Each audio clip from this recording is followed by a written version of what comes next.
안녕하세요. 나만의 홈 가드닝 시작하기 강의를 맡은 위드플랜츠 대표 권지연입니다.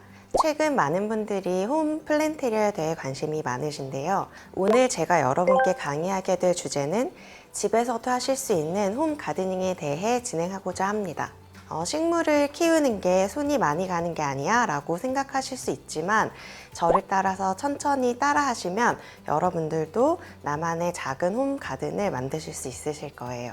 오늘의 강의는 총 4개의 차시로 진행되고 식물을 가꾸는 데 필요한 기본적인 내용부터 가꾸는 방법, 공간에 어울리는 식물을 선택하는 방법, 그리고 수경 재배에 대한 강의까지 진행하도록 하겠습니다. 그럼 1차시 홈 가드닝 강의 시작하겠습니다. 여러분은 키우기 쉬운 식물이 뭐라고 생각하시나요? 보통은 선인장이 키우기 쉽다고 많이 생각하시죠. 물을 한 달에 한 번만 주면 된다고 생각하니까 더 키우기 쉽다고 생각하실 수 있는데요. 선인장은 우리가 한 달에 한 번 물을 주면 되지만 까먹고 2주에 한 번 준다거나 또는 까먹고 2달에 한 번 준다거나 하면서 물 주는 주기를 잘 못 맞추게 되고 그렇게 되면 자연스럽게 이렇게 말라 죽는 경우도 굉장히 많은데요. 우리가 열대식물이라고 생각하는 식물들이 사실은 집에서 훨씬 키우기가 좋은 식물들입니다. 우리가 물을 일주일에 한 번 줘야 되니까 조금 더 자주 줘야 된다고 생각할 수 있지만 그래도 우리가 물을 주는 걸 까먹었을 때 시들 때 다시 또 물을 주면 금방 되살아날 수 있는 게 관엽식물들입니다. 그래서 초보들은 오히려 좀 더 직관적으로 식물이 물이 필요한지 부족한지 알 수 있기 때문에 관엽식물이 훨씬 키우기 쉬운 식물이라고 볼 수 있고요. 좀 더 식물을 장기적으로 봤을 때 내가 선인장을 좀 더 오래 키울 수 있느냐, 관엽식물을 좀 더 오래 키울 수 있느냐로 본다면 훨씬 관엽식물을 아마 오래 키우실 수 있으실 거예요. 그러면 우리가 식물을 키울 때 빛이 중요하다, 바람이 중요하다, 온도가 중요하다는 말을 많이 들어보셨을 텐데요. 식물을 키울 때 이 요소들이 왜 중요한지 조금씩 알아보시면 집에서 식물을 키우실 때 훨씬 쉽게 식물을 가꾸실 수 있을 것이라고 생각합니다. 먼저 빛에 대해서 알아볼 건데요. 빛은 식물을 살아가는 데 가장 중요한 요소 중에 하나죠. 근데 식물에 따라 필요한 빛의 양이 다르다는 것 아시나요? 보통은 우리가 실내 식물과 실외 식물이 구분될 수 있다고 생각하시잖아요. 가장 큰 이유가 바로 빛의 조도 때문입니다. 집에서 실내에서 키우는 식물들은 우리가 보통은 밖에서 키우는 식물들보다는 좀 더 계절적인 변화가 좀 덜한 식물들이 많지만 그래도 빛의 양이 훨씬 적어도 그 푸릇푸릇한 싱그러움을 꾸준히 유지할 수 있기 때문에 실내에서 많이 키우게 되는데요. 집에서 아주 예쁜 꽃이 피는, 아주 예쁜 열매가 맺히는 식물들을 키우고 싶으시다면 사실 조금 어려울 수 있습니다. 왜냐하면 이런 식물들은 보통은 아주 높은 조도를 필요로 하기 때문인데요. 내가 집에서 식물을 키우실 때, 그러니까 내 집에서 어느 정도의 빛의 양이 들어오느냐에 따라서 식물을 선택하시는 게 훨씬 더 중요하다고 생각합니다. 우리 집은 빛이 많이 들어오지 않으니까 그럼 음지식물 키울 거야 라고 생각하실 수 있는데요. 바로 이게 간과하기 쉬운 부분이 음지식물입니다.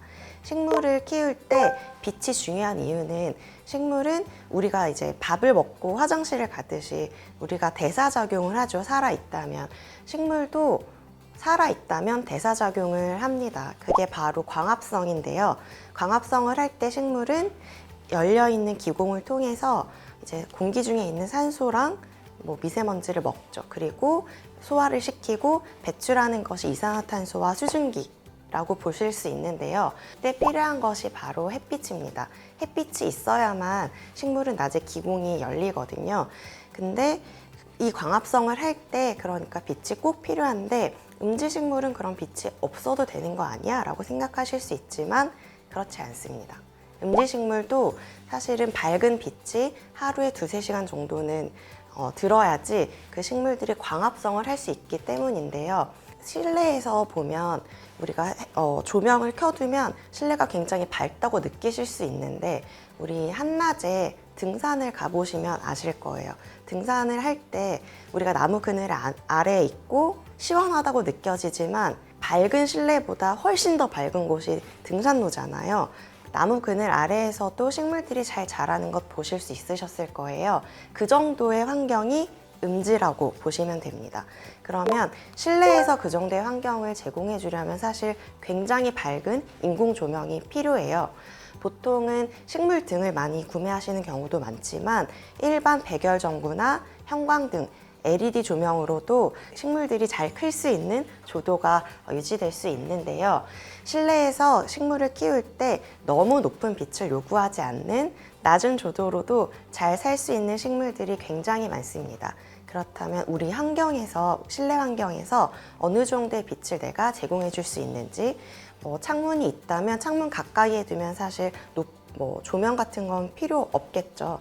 창문 가까이 둘 때는 햇빛을 좋아하는 식물, 또는 창문에서 좀 멀리 떨어진 곳에 있을 때는 이 LED 조명으로도 충분히 살 수 있는 식물들을 선택하신다면 굉장히 다양하게 플랜테리어를 하실 수 있을 거예요. 식물이 생존하는 데 있어서 또 다른 중요한 요소는 바로 물이죠. 물은 식물의 성장과 신진대사를 포함한 여러 가지 생리적인 역할을 하는데 도움을 주고요. 잎과 줄기가 이렇게 똑바로 설 수 있도록 지탱해 줄 수 있는 역할을 하고 있습니다. 광합성을 하면서 식물은 표면에 있는 기공을 통해서 수분이 증발하기 때문에 실내 공간의 온습도 조절에도 굉장히 좋아요. 실내 공간에서 식물이 10% 정도 있으면 여름에는 마이너스 2, 3도, 겨울에는 플러스 2, 3도 정도 이제 온도 조절 효과가 있는데요. 이건 모두 식물의 기공을 통해서 증발되는 수분 때문에 온도 조절이 가능한 것입니다. 식물에 물을 주는 것은 공간의 특성에 따라서 그 주기나 방법이 많이 달라져요. 우리가 처음에 식물을 구매할 때 꽃집에서 어떻게 말씀하시죠?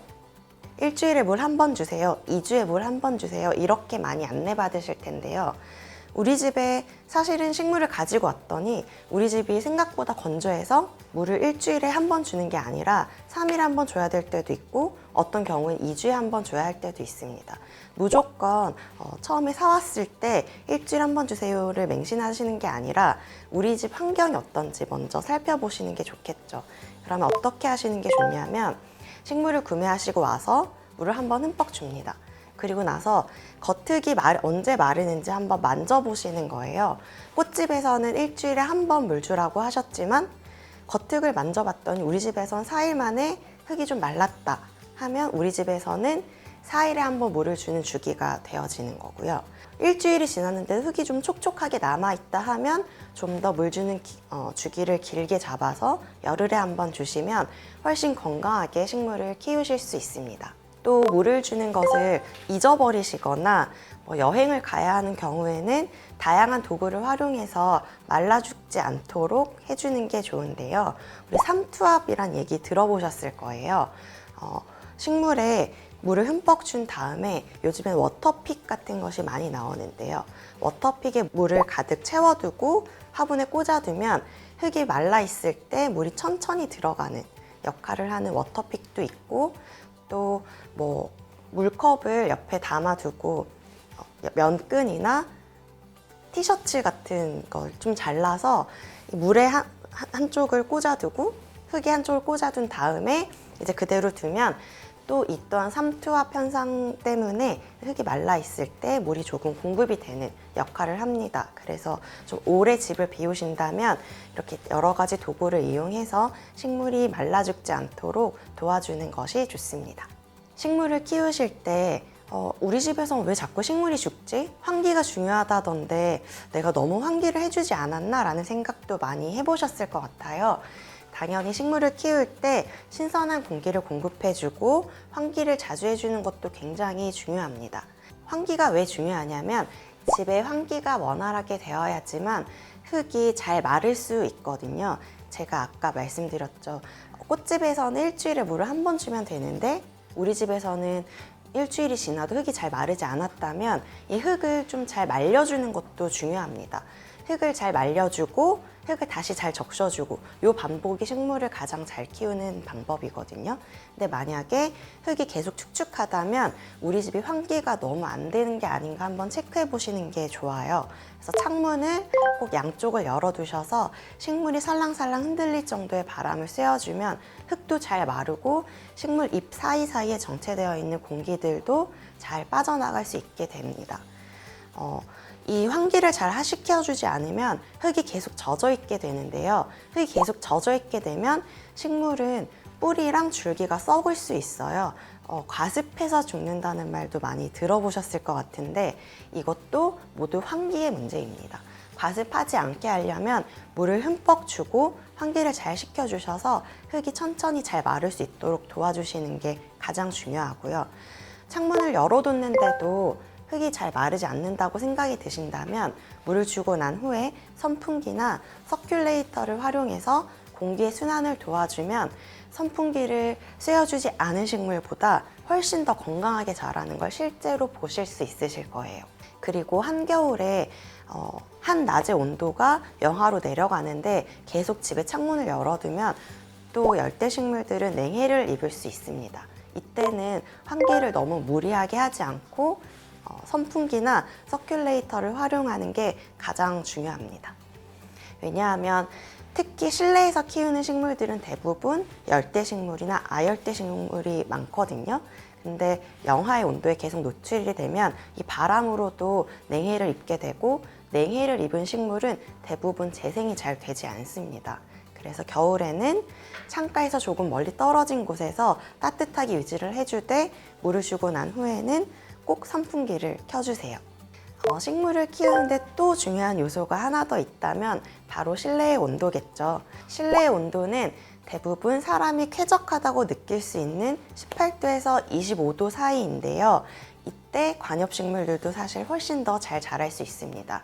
원산지가 열대여서 더 따뜻해야 되는 것 아니냐고 생각하실 수 있지만 원산지에서도 보통 나무 그늘 아래서 자라는 식물들이 많기 때문에 우리나라에서 한여름에 35도, 40도까지 올라가도 물론 잘 견디지만 보통 사람들이 쾌적하다고 생각할 수 있는 온도에서 훨씬 더 쾌적하게 잘 클 수 있는데요. 아주 작은 어린 식물을 키우시는 경우에는 우리가 평소에 식물을 키우는 것보다는 조금 더 밝고 조금 더 따뜻하고 조금 더 습한 환경을 만들어줘야지 잘 크지만 어느 정도 성장이 된 식물들은 보통 우리가 쾌적하다고 느끼는 온도를 맞춰주면 대부분 잘 자랄 수 있습니다. 실내에서 식물을 키울 때 조금 더 예민하게 챙겨줘야 하는 것이 있다면 바로 습도입니다. 습도는 공기가 건조하면 식물의 잎은 낮 동안은 기공이 열려 있기 때문에 기공을 통해서 이산화탄소와 미세먼지를 흡수하고 이 기공을 통해서 산소와 물을 내뿜게 되는데요. 낮 동안은 이제 빛이 있으니까 열려 있기 때문에 공기가 너무 건조하다면 내가 배출하고 싶은 만큼 수증기를 내뿜고 싶지만 공기가 건조하기 때문에 더 많이 뺏기는 경우가 많습니다.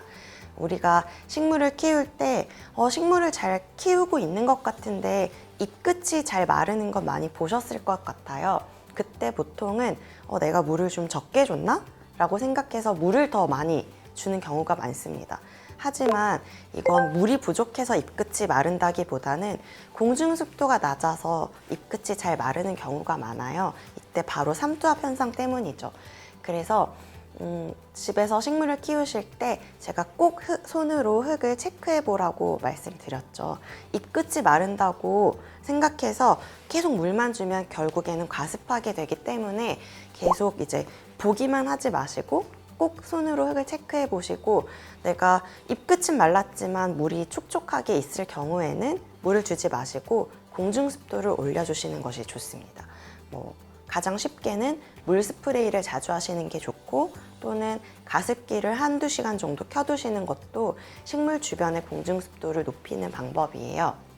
무엇보다도 이제 실내에서 키우는 식물들은 아까도 말씀드렸다시피 열대나 아열대가 원산지인 식물이 많기 때문에 숲속의 환경을 생각한다면 좀 따뜻하고 습한 환경을 좋아한다 라고 생각하시고 평소에도 좀 수시로 물 스프레이를 자주 해주시면 관상 가치가 많이 높아질 거예요. 식물은 잎 끝이 말라도 계속 새순이 나기 때문에 어떻게 보면 계속 건강하게 키우고 있다고 보실 수 있는데요.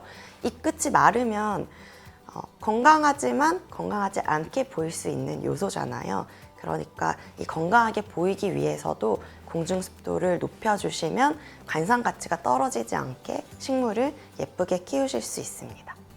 그렇다면 식물을 내가 원하는 예쁜 식물을 선택하는 게 중요한 게 아니라 우리 집 환경에서 잘 맞는 식물을 선택하는 게 가장 중요하겠죠.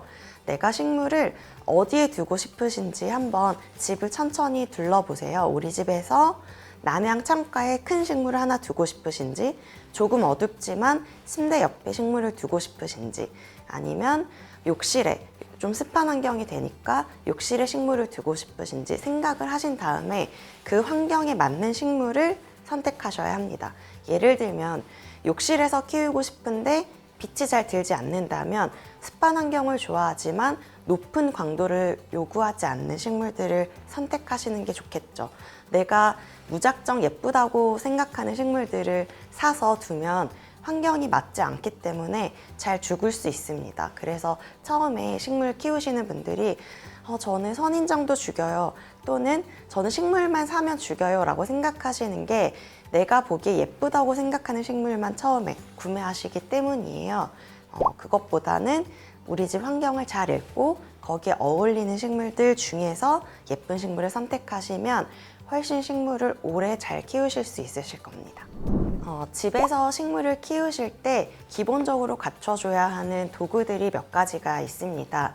집에서 분갈이를 하고 싶으시다면 당연히 장갑이 먼저 필요하겠죠. 맨손으로 하시면 흙의 질감을 잘 느끼실 수 있기 때문에 좋기도 하지만 손에 있는 수분을 많이 뺏길 수 있습니다. 그래서 꼭 손에 맞는 라텍스 장갑이나 조금 두꺼운 원예용 장갑을 갖추셔서 손을 보호하시는 게 좋고요.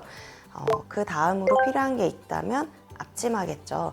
예쁜 옷을 좀 더럽힐 수 있기 때문에 얇은 원단보다는 좀 질기고 탄탄한 질감의 앞치마를 준비해 주시는 게 좋고요. 식물을 키우시다 보면 오래된 잎들이나 줄기는 자연스럽게 떨어져 나가는데요.